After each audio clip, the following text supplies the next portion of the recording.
Ya, sebelumnya terima kasih atas kesempatannya. Perkenalkan, saya Agam Dirgantara Harap, selaku Ketua Kelompok dalam pengerjaan proyek akhir Artificial Intelligence Project Chatbot Wawasan Kebangsaan. Di sini kami memberi nama kelompok kami yaitu Wangsa 5, Wawasan Kebangsaan dengan 5 anggota. Yang pertama ada Agam Dirgantara Harap, yaitu saya sendiri. Kedua ada Kasih Aprilia, ketiga Zalsa Aprilia, keempat ada Muhammad Dafa, dan yang terakhir ada Melinda. Nah, kita memasuki latar belakang pengerjaan proyek akhir dalam kelompok kita. Nah, Indonesia merupakan negara terbesar keempat di dunia berdasarkan perhitungan jumlah penduduk.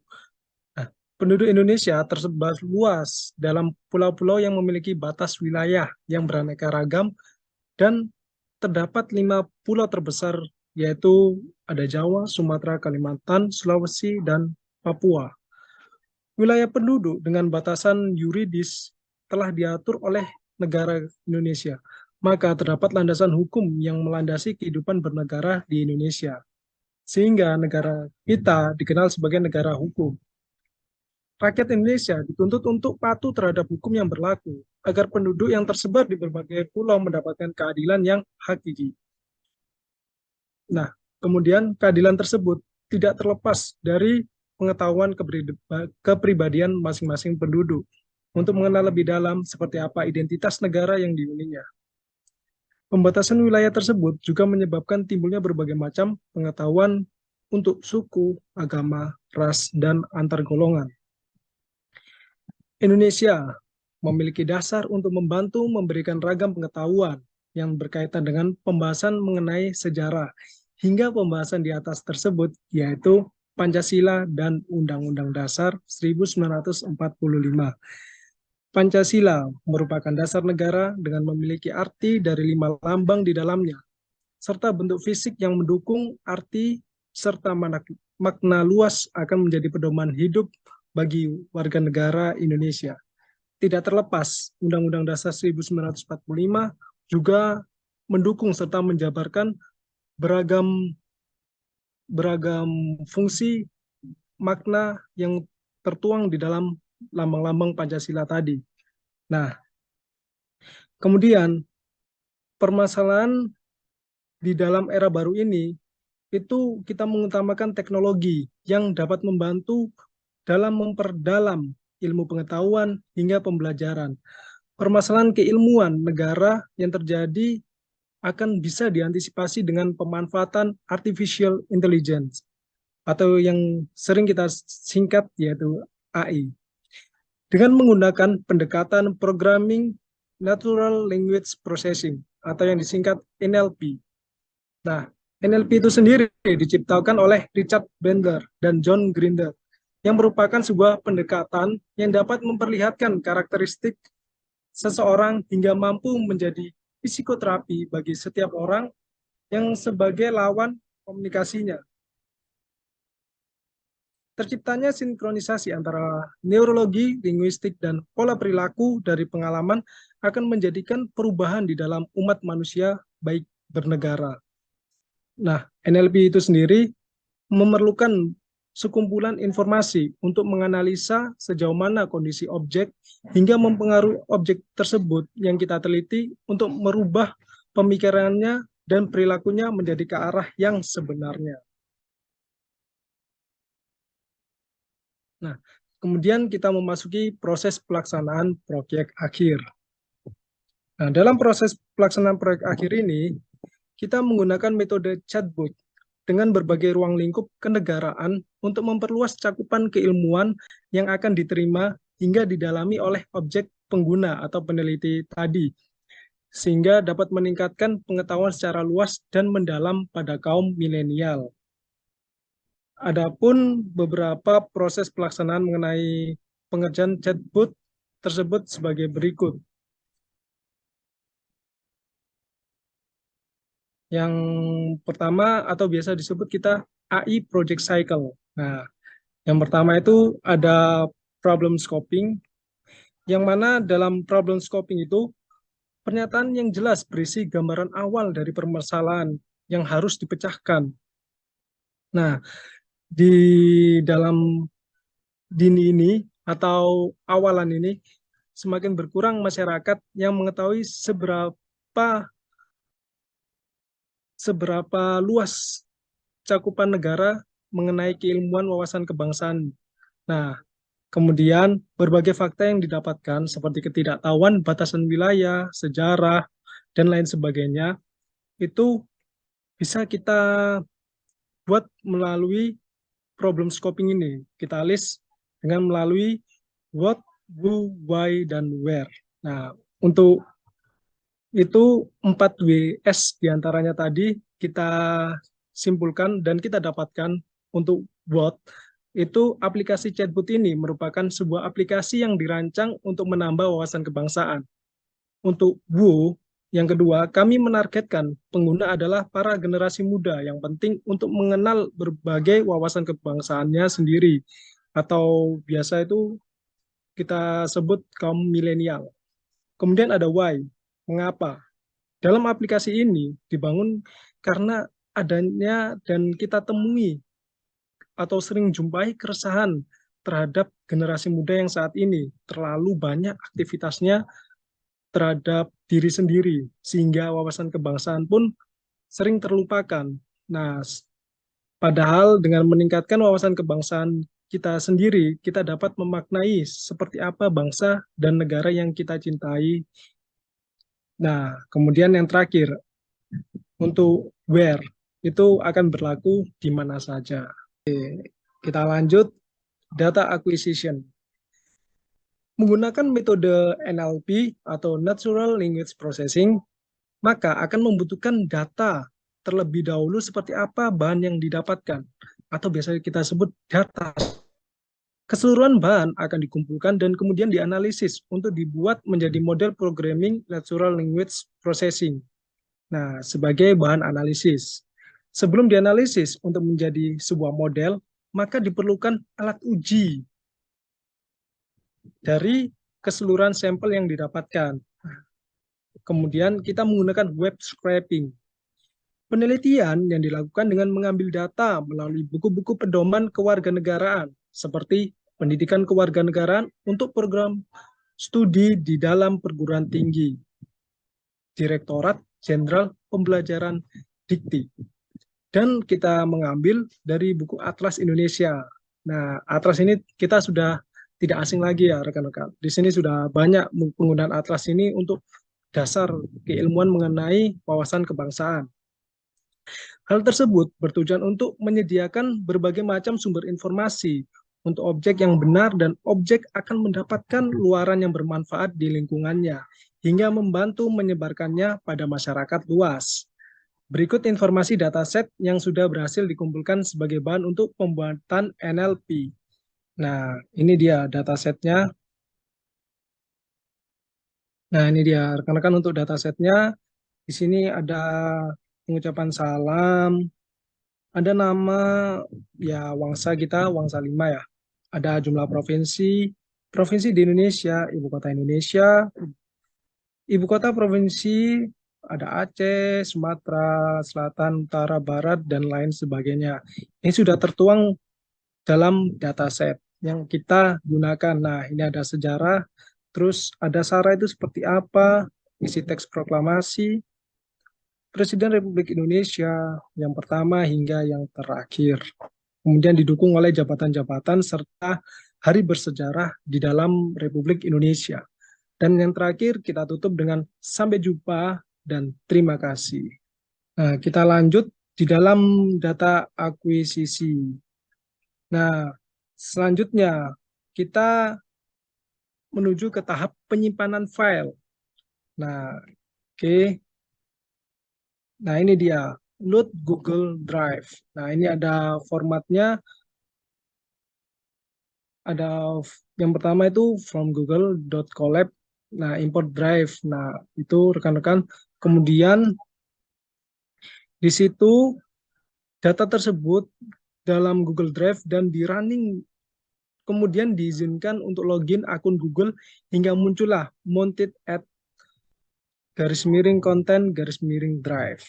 Nah, kemudian melakukan instalasi package Nah, instalasi library pengenalan suara yang digunakan pada proyek chatbot membutuhkan package berupa speech recognition dan Google Text to Speech, yang berarti penginstalan dengan tanda -Q agar mode quiet atau mode silent. Oke, melakukan import library untuk analisa dataset dengan menggunakan metode deep learning chatbot. Nah, itu dia penjelasan dari saya. Terima kasih. Saya teruskan ke rekan saya. Ya, jadi data exploration. Data exploration ini melakukan kegiatan untuk memahami seperti apa karakteristik dari setiap data yang telah dikumpulkan pada saat tahap acquisition. Kegiatan ini bertujuan untuk membantu memilih tools yang tepat untuk melakukan pre-processing atau biasa disebut analisis dan dapat membantu mengetahui pola atau pattern dari data. Nah, pre-processing ini sendiri adalah suatu tahapan untuk menghilangkan beberapa permasalahan yang bisa mengganggu saat pemrosesan data. Hal tersebut karena banyak data yang formatnya tidak konsisten, jadi data pre-processing ini merupakan salah satu tahapan dalam melakukan mining data. Sebelum menuju ke tahap pemrosesan, jadi data mentah akan diolah lalu biasanya dilakukan melalui cara eliminasi data yang tidak sesuai dan mengubah data dalam bentuk yang akan lebih dipahami oleh sistem. Jadi, melalui data exploration ini dapat memungkinkan proses mining akan berjalan dengan lebih efektif dan efisien karena data yang telah melalui pre-processing ini merupakan data yang sudah melalui beberapa tahapan pemilahan, jadi akan memudahkan ke tahap pengkodingan selanjutnya. Nah, hambatan untuk data exploration ini sering terjadinya ketika melakukan pre-processing data, dataset masih mengalami error seperti pengaruh terhadap tanda baca, huruf kapital, dan huruf kecil, dan lainnya. Jadi solusinya ini, anggota yang lebih mahir dalam bidang data exploration ini bisa ikut berpartisipasi aktif untuk membantu serta melengkapi dan mengkoreksi data-data yang kurang tepat. Nah, hasil proyek akhir yang kami buat ini sejalan dengan visi misi pada Scientist Academy, yang pada akhirnya ilmu yang kami berikan berupa teknologi terbaru dapat bermanfaat untuk era milenial saat ini. Pada materi Natural Language Processing, menarik perhatian kami untuk membuat proyek di bidang tersebut, khususnya yang berkaitan dengan wawasan kebangsaan, sehingga tim kami membuat proyek akhir sebuah chatbot untuk mendukung keilmuan yang terbaru. Ya, sekian dari saya. Terima kasih. Di sini saya akan menjelaskan pada tahap modeling penampilan penyajian data berupa grafis atau visual berdasarkan informasi dan data yang telah dikumpulkan dan disediakan. Data sajian visualization yang telah disajikan akan mengubah kumpulan data menjadi tampilan yang lebih sederhana. Penambahan elemen visual bertujuan untuk mempermudah para pembaca memahami tren, pola, dan outlier dalam suatu data.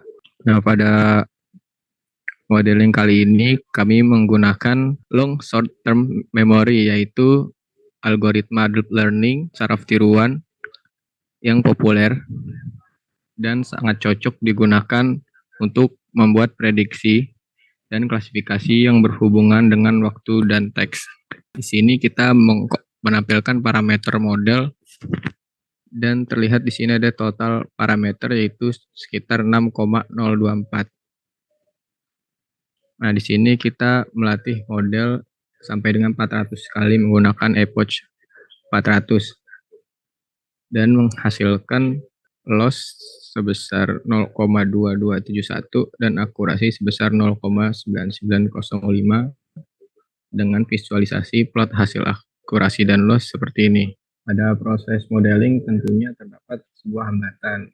Hambatan yang kami rasakan yaitu memilih model yang pas untuk sebuah aplikasi chatbot ini, untuk mentrain model chatbot ini sehingga mendapatkan akurasi dan loss yang sesuai. Terkadang kita sudah memilih suatu model, tetapi akurasi dan loss-nya itu tidak sesuai. Sehingga saat dicoba dites, input yang kita berikan dan output yang dikeluarkan oleh sebuah aplikasi chatbot itu tidak sesuai dengan yang kita harapkan.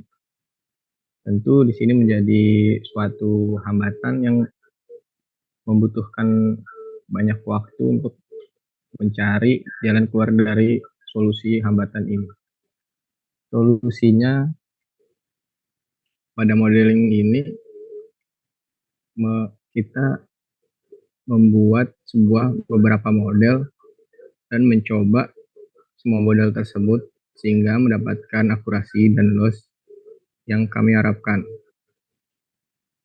Pada modeling ini kami menggunakan LSTM, yaitu jaringan saraf tiruan. Ketika kita menggunakan itu, loss dan akurasinya itu sesuai dengan yang kita harapkan. Sekian dari saya, terima kasih. Selanjutnya yaitu evaluation. Bagian dari tahap pengujian chatbot ini akan dijelaskan hasil dari pengujian yang telah kami buat. Dimulai dari text response dari chatbot, text response yang kami buat dengan menggunakan dialog dari dataset yang telah kami buat sesuai dengan tema. Dialog tersebut berguna untuk mendapatkan kesesuaian antara input dan output sesuai yang diharapkan. Adapun poin-poin yang saya ujikan dari chatbot tersebut, diantaranya ada dialog salam sapaan. Dialog salam dan sapaan ini contohnya seperti yang bisa digunakan di chatbot Wangsa, yaitu hello, hi, hi, halo, p, tes, selamat pagi, selamat siang, selamat sore, selamat malam. Kalimat sapaan terjadi secara default, merespon ketika chatbot mendapatkan kata salam dari pengguna. Yang kedua yaitu ada dialog nama. Dialog nama ini merupakan bentuk dari pertanyaan pengguna mengenai chatbot Wangsa. Contohnya itu seperti apa itu Wangsa, apa itu, dan apakah itu. Yang ketiga ada implementasi topik. Chatbot yang dibuat memiliki topik yang digunakan untuk memberikan pengetahuan tentang tentang wawasan kebangsaan. Topik tersebut akan menjadi teks respon antara chatbot dan pengguna. Selama masukan dari pengguna dapat dikenali, maka chatbot akan memberikan respon yang telah ditentukan. Yang keempat ada dialog invalid. Dialog invalid terjadi ketika chatbot tidak dapat memahami atau mengenali masukan dari pengguna. Masukan tidak dapat dikenali karena pengguna memasukkan kata yang tidak sesuai seperti berikut. Seperti contohnya yaitu kalimat typo. Yang kelima yaitu dialog ucapan terima kasih dan sampai jumpa. Dialog ucapan terima kasih dan sampai jumpa digunakan untuk mengakhiri percakapan antara chatbot dan pengguna. Yang terakhir yaitu testing conversation bot. Testing conversation bot ini pengujian terhadap chatbot Wangsa yang menggunakan metode black box testing, yaitu dengan memberikan 5 masukan terhadap masing-masing intent. Selanjutnya, hasil yang diperoleh dapat digunakan untuk menghitung akurasi dari sistem. Adapun hasil dari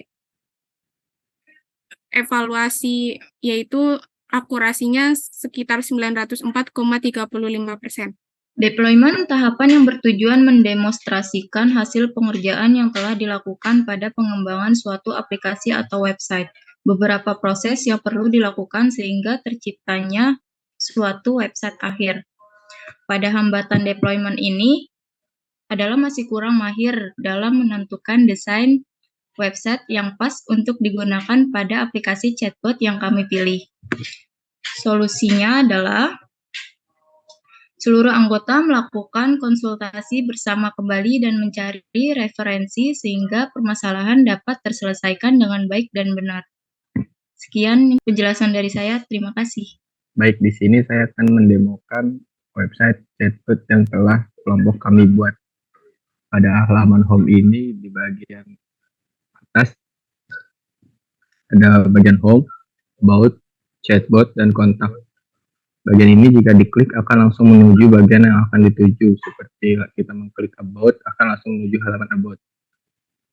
Pada halaman about ini menjelaskan apa itu Wangsa. Wangsa adalah aplikasi berbasis web yang berfokus pada pengetahuan wawasan kebangsaan, di mana Wangsa akan memberikan informasi tentang wawasan kebangsaan. Halaman chatbot. Pada di bawah ini, aplikasi chatbot yang dapat teman-teman gunakan untuk bertanya apa saja tentang Negara Kesatuan Republik Indonesia. Pada aplikasi ini berfokus pada wilayah Indonesia, Presiden RI, kemerdekaan Indonesia, SARA, dasar negara, sejarah singkat, dan hari bersejarah. Di sini saya akan mendemokan chatbot yang telah kami buat. Pada dialog pertama saya mencoba mengetik hai. Maka balasannya adalah, halo teman, namaku Wangsa.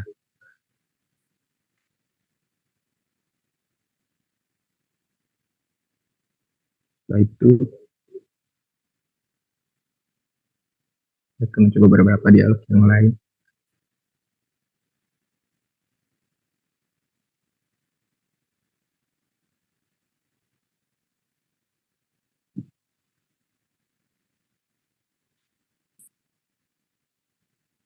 Nah, seperti ini, apa itu Wangsa? Maka akan dijawab oleh chatbotnya, aku adalah sebuah aplikasi chatbot yang berfokus pada wawasan kebangsaan, di mana aku akan memberikan jawaban atas apa yang teman-teman ingin ketahui untuk menambah wawasan kebangsaan teman-teman.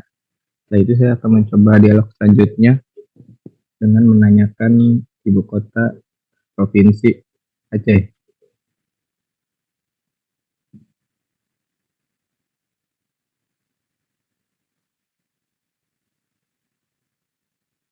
Nah, di situ terdapat respon jawaban yaitu ibu kota provinsi Aceh yaitu Banda Aceh.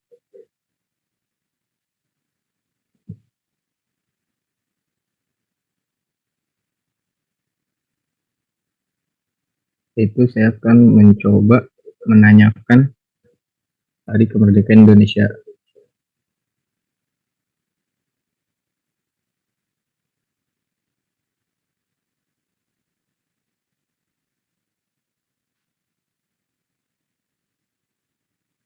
Akan muncul respon seperti ini, Indonesia Merdeka atau Proklamasi Kemerdekaan Indonesia jatuh pada hari Jumat 17 Agustus 1945 tahun Masehi atau tanggal 17 Agustus 2605 menurut tahun Jepang, yang dibacakan oleh Insinyur Soekarno dengan didampingi oleh Dr. Andes Muhammad Hatta, bertempat di Jalan Pegangsaan Timur nomor 56 Jakarta Pusat. Selanjutnya saya akan mencoba menanyakan apa itu SARA.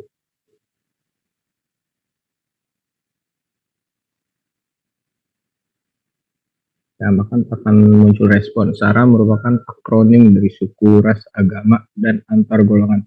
Pengertian SARA sendiri adalah pandangan ataupun tindakan yang didasari dengan pikiran, sentimen mengenai identitas diri yang menyangkut keturunan, agama, kebangsaan, atau kesukuan dan golongan. Jadi saya akan mencoba menginput. Terima kasih.